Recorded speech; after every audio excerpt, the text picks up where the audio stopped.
एक दिवस स्टे करून फायनली आता आम्ही निघालो आहे पॉलोलियम बीचवरून.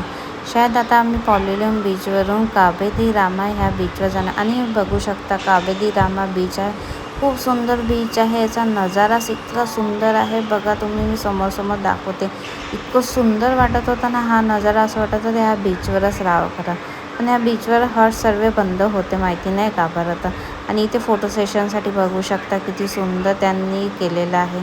त्यानंतर खूप ऊन होती. ऊनमुळे मी मग उसाचा रस पीत बसली. आणि त्यानंतर गेली मी समोरचा नजारा बघण्यासाठी.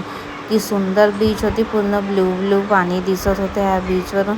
फक्त एवढंही आहे की ह्या बीचवरनं खाली आहे तर खूप चालत जावं लागते. आणि ऊन खूप होती त्यामुळे ना एकदम थकलेली होती.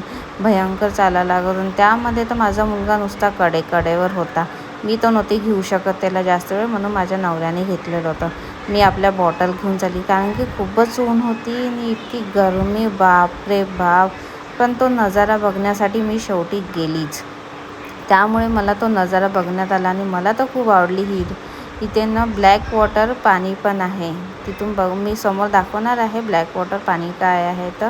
बघू शकता खूप सुंदर बीच होती ती. इथे पण फॉरेनर होते. जास्त लोक काही इथे स्टे नव्हते करत. फक्त फॉरेनरसाठी होतं स्टे करणं, बाकी तर काही नव्हतं. बाकी सर्व बंद होतं. आणि त्यानंतर बापरे बघा काय नजारा. पूर्ण ब्ल्यूज पाणी होतं. हे आहे ब्लॅक वॉटर. इथे बोटिंग करावं लागते. खूप छान वाटत होतं, पण मी नाही केलं. माझा मुलगा काही राहत नव्हता, त्यामुळे मी काही हे ब्लॅक वॉटर बोटिंग काही केलं नाही. जर तुम्हाला हा व्हिडिओ आवडला असेल तर फॉलो नक्की करा. आणि असेच मी व्हिडिओ बनवत राहणार आहे.